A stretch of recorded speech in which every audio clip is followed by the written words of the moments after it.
మహబూబాబాద్ జిల్లాలో పత్తి విత్తనాలు విక్రయాలపై పోలీసులు స్పెషల్ డ్రైవ్ నిర్వహించారు. తొర్రూరు మండలం టీక్యా తండాలో నకిలీ విత్తనాలు విక్రయిస్తున్న ఇద్దరిని అరెస్ట్ చేశారు.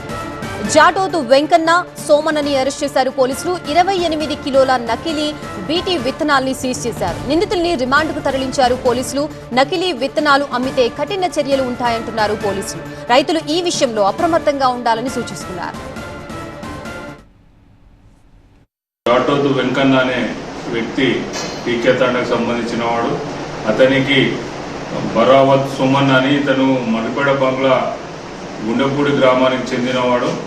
అతను సరఫరా చేస్తున్నాడని అతనిని మేము పట్టుకోగా అతను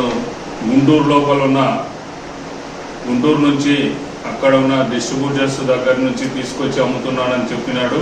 దీనిపై అగ్రికల్చర్ ఆఫీసర్స్తోని మనం వెరిఫై చేయగా ఇవి నకిలీ పత్తి విత్తనాలని తెలిసినది. దీని మీద లోతైన విచారణ చేసి గుంటూరులో ఉన్న వ్యక్తులను కూడా పట్టుకోవడం జరుగుతుంది.